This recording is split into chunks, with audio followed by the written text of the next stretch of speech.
Hey guys, what's up? Welcome back to Stormworks. In this episode, we are working on our oil rig once again, and we're going to start doing a little bit of pipe management. So we talked about this a little bit in the last episode. You guys can see we did our slurry lines, and this is the return slurry for our clean slurry.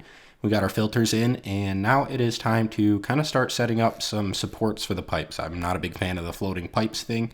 So we're going to work on that a little bit, and then we're also going to work on this wellhead tower. So we got to get that kind of shaped up a little bit more as we build. So I want to make sure that that is kind of at a good spot before we start heading on to the next parts of the project. So this is kind of just going to be a building episode overall. But if you like the series, don't forget to hit that like and subscribe button. We're going to get right into the build for this one. So I'm going to cut over to the time lapse, and we're just going to start building. And then I'll come back and we'll talk a little bit more about what I've done.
All right, well, you can see we detailed this well tower up a little bit more. I don't really know what those are called, so I'm just going to call it a well tower. But you can see we got some pipes ran up and down it. So those are three very, very important pipes. I don't know why I have the rifle, so just disregard that, I guess. But yeah, so those three pipes that we ran were going to be our slurry in and out for the pump jack, and then our oil out. So we have the oil going through the hard point. If you guys didn't know, with these well towers, you have to push the well jack or the pump jack down with some sort of mechanical item. So you generally would probably want to use like a linear track. That's what I'm using. I'm using linear track bases. There's a couple other things you can do, but you can't just use gravity. It won't work that way. And you also can't really use the drill rod clamps. So the drill rod clamps, if you didn't know, they do have an up-down feature, so you can push the thing up and down, the rod up and down, which is very, very useful. But you still are going to need to have some sort of other mechanical pressure on the item to push the jack down and then that pushing the rods down so you can drill. So what we're going to do right now is I'm just going to get these pipes running out of our slurry tanks, and then we can have them head over to the tower, which we'll have to add some pumps and stuff, but that will run through the wellhead. And I talked about this a little bit in the last episode. So these mud tanks or slurry tanks are going to backfill the hole that you drill, and as well as pressurize the system. And so they're very, very important. They're you kind of need them to drill. In this game, it will not let you drill down at all unless your slurry pumps are running. So if you guys are following along, building your own oil rig, kind of keep that in mind, that you need to set up your slurry systems in order to test it. If you don't have any fluid running through, it won't work. So what I was doing originally to test the system I had was I was just running a tank that would just kind of circulate itself. So basically the slurry in and out would just feed itself. But that obviously it won't work in the long run, so you got to figure something else out.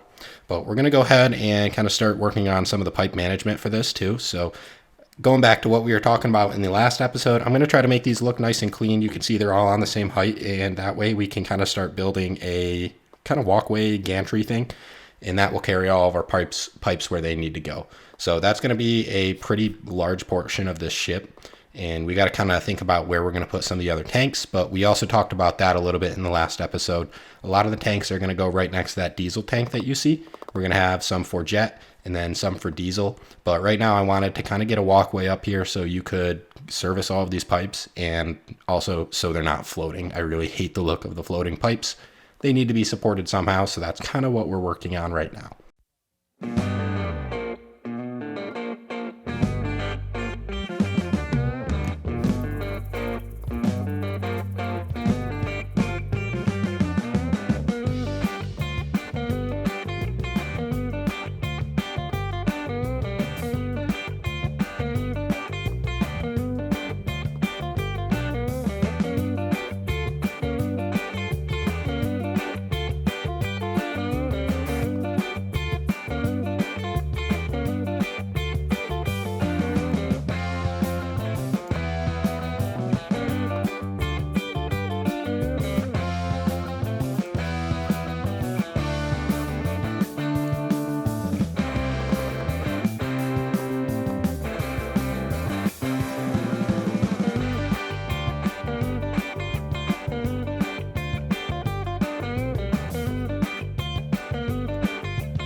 All right, well, that is definitely a little bit better. I will say pretty positively that this will kind of change quite a bit as we build.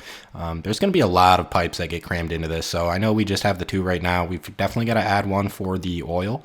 And then this is going to extend back kind of over the generators, and then we're going to have some for coolant, some for oil, some for jet, some for diesel, import lines, export lines, a lot of pipes and stuff. And I'll say that I'm going to get away from the windows later on in the build. Right now it'll be the windows, but later on I change it to railings that are just sideways, and it ends up looking a lot better in my mind. But I also make it so you can walk onto the slurry tanks and all of the other tanks too, but that'll be more down the road. I think for now this looks a lot better. It'll also kind of give you a general sense as to what we're kind of going for look-wise. So I'm just going to walk up here real quick and make sure we can kind of get around fine. These railings are probably going to have to get a little bit higher just so you don't fall off, but it is kind of dangerous up here, especially with those holes in the floor. I should fill those in. But you can see those two slurry pipes that kind of run and they're floating still. That's kind of where we're going to bring the gantry. So it'll go all the way back there towards that giant diesel tank tower, and kind of towards the slurry filters and stuff right over the generator. And that will kind of carry a lot of the pipes that we're going to have on this creation. So we're going to have a lot right there, and then there's going to be a ton underneath as well. So I'm just going to hop in these real quick. I want to make sure all my pipes are working correctly, and we turn the filters on. So it should be filling this clean tank, and the dirty tank should be emptying. So I did mention that I'm going to spawn both of them full, and I don't have it full right now, but that is just because I kind of wanted to test it. Later on, we're going to spawn with both of them full, and that way you guys will have extra slurry to kind of run. The other thing I'm going to do is this pump jack setup. This was a headache for me, and it's been a headache for a while. This thing gets stuck a lot, and I'm trying to figure out what it gets stuck on. I currently where the build is, which again, I'm always kind of quite a bit ahead of these videos. If you guys are new to the channel, I like to do that, but currently I have it working in a state that I'm pretty happy with. I really had to battle this for quite a while though. So it was getting stuck, and one of the other things I'm trying to do with this creation is make it work on all physics levels. So you guys see the crane to the right there that kind of picks up the rods with a winch. That'll change also, just so you can run this on high physics, medium, or low if you want. I like to do that just because I value a good frame rate in the game, which is kind of comical coming from me because I build very large, expensive, overly detailed things that are horrible for your frame rate. But because of that, I like to make them work on low physics just so you guys can turn on the low physics, especially for the people who, you know, might not be on as good of a PC or whatnot. I think that that's just a really good, helpful thing to do. So right now what I'm doing is I'm making this kind of upper rod clamp move, and I'm using tracks right now, but it's not going to be tracks later, and I'll kind of explain that in a second. So if you recall when we were testing the drill rod system, essentially what happens here is the crane picks it up and swings the rod into this upper clamp, and it grabs onto it. Once that clamp senses that it has a rod, it pushes it down into that connector below it. So that connector below it is aligned at a very, very specific spot, and that's so the rods can connect to each other as you continue drilling. So what happens is, you know, when you're just loading the rods and lowering the wellhead, it's not really a problem. But once you start using the pump jack has to push all the way down. So I was talking about earlier how those drill rod clamps, they can't really push the rod down while you're drilling. You have to use a mechanical item. So because of that, we need to push the rod all the way down into the connector and not just into the clamp, which means I need to swing this clamp out of the way. So right now I'm using a linear track, but I'll find out later that that doesn't work. It has to be on a pivot because it has to kind of rotate around since the rod sits inside of it. So we can't just slide it to the left. It's got to swing back a little out of the way. And then that gives the pump jack some clearance to push the rod all the way down into the clamp connector. And then because of that, the rods can connect. So I'm going to leave a little bit of Lua, or not Lua, just some logic in here. And again, that's going to get replaced, but it's going to kind of work the same way. It's just a switch box with a sensor. So that's kind of what we're working on here. That's not necessary for a lot of drill rod configurations, but since I'm trying to automate it, this really helps me out having two of the clamps because I have two different inputs to kind of know where the rods are themselves. So that's really why I'm doing this. But again, it's mostly because we have to give the pump jack clearance to get all the way down. So you guys can see that's what we're looking for. That pump jack is all the way down into that drill rod connector, which is that middle piece. That's what we're looking for. So this creation is going to take quite a lot of just kind of testing things. So that's what we're going to do now is I apologize about the video, but we're going to be in and out of the workbench quite a bit for the next couple of minutes. And that's just because I need to keep testing this system and make sure that everything clears itself. Nothing's getting caught up and whatnot, especially if it's just gonna run on its own. I want to make sure that it's running almost flawlessly. So we got to test this thing a lot, and basically the whole way. So every time I add something new, I got to test it, make sure things are clearing. So what we're going to do now is just kind of do that. So you guys can see the pump jack falls down and it gets picked up. And that is just the nature of it sitting on sliding rails. Since we're working with a height limit on the top of that tower kind of folds over and the gravity makes the pump jack fall, which is fine. The hard point that it connects to, that is currently getting stuck, you guys can see, is going to slide all the way down until it's connected, and then it'll bring it back up. So I'm just making sure that there's a distance sensor on that connector that kind of reads the pump jack, and as soon as it's far enough away, it'll slide that clamp out of the way. That's kind of what I'm tuning right now. And then, you know, when I go on later to test it with actual rods, I realize that, you know, this is not going to work because it's got to slide out of the way. I changed that pipe just to look a little bit better. It's that T is not doing anything. I just think it looks a little nicer. But there the jack goes, so it's going to slide all the way back up to the top, and it should get out of the way. And we have those, if you haven't noticed, we have those two hoses there to kind of connect the slurry. So if you're doing this yourself, you're probably going to have to use hoses just because they're flexible. You could use a boatload of rails and stuff, but that's probably not the best idea. And you guys can see right now, we're going to follow this all the way down. And I know it was a little hard to see there, but that clamp tried to slide out of the way, but it didn't, obviously, because the rod is sitting within it. So now we're going to work on putting that onto a pivot and having it slide out of the way. And I do not have a lot of room with this one, so this is going to kind of take a lot of fine tuning to do. But if you are going to use a system like this, just make sure that you either pull it back, which is going to be hard if you have your pump jack back there, like I do, or make sure you rotate it. So that's what we're doing here. I just have a pivot, and we're going to have to play with the numbers a little bit because it can't go all the way back. It's kind of got to sit between the linear track behind it and the pump jack. So we don't have too much room, but it does fit, so we should be able to make it work. So one more time lapse for you. I know this video is a little bit longer, but we're kind of doing some complex things. So we're going to work on fine tuning this in the rest of the video, and then I'll kind of close it out and we'll kind of talk about what we're going to do next time.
All right, well, it looks like we got everything in place like we should, so I'm just going to go ahead and give this thing a test run, and we're going to work on kind of automating it off camera, so that's a lot of testing in and out of the workbench. I can go over the microcontroller later if you guys really want. I'll try to kind of explain how it works during some of the videos, but right now I just want to make sure that the whole drilling thing is going to work like we think it will. So you guys can see we got that clamp sliding out of the way just exactly like we need it.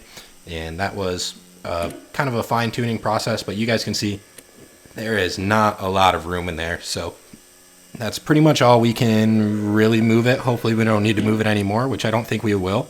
But in the coming episodes, we're going to work on some lifeboats. So we're going to have some of those fun little lifeboats that drop off the side and shoot straight into the water. You guys will see. We'll kind of do that in the next episode. But I'm going to take those lifeboats right from my Project H project that I did in a while back. So if you guys have seen that, definitely go check it out if you want. It's kind of just a hydrogen production plant. So that's what we got coming up in the next episode. We're going to do a little bit of that, obviously some more detailing and stuff. Like I said, I'll work on the automation for all this off camera so I can get rid of the absolute button mess that I have. But for the most part, that's pretty much all we got for this one. So if you made it to the end, thank you so much. I really appreciate it. If you guys haven't seen, I just released a new build, and that was just a couple days ago. We're building a VTOL tanker AWACS. It's kind of everything. So kind of an interesting build. I've got a lot of Lua to do with that, but it's coming along nicely. And I know for a lot of you kind of been asking for the military style stuff. So that's going to be the first one. And then after we get this oil rig wrapped up, we're going to go back to boats, and I love doing the boats, so we'll go back to boats, and we got a pretty cool militarized boat build that I've got kind of in the background working on. So that's all I have for this one, guys. Thank you so much for watching, and I hope you all have a wonderful rest of your day.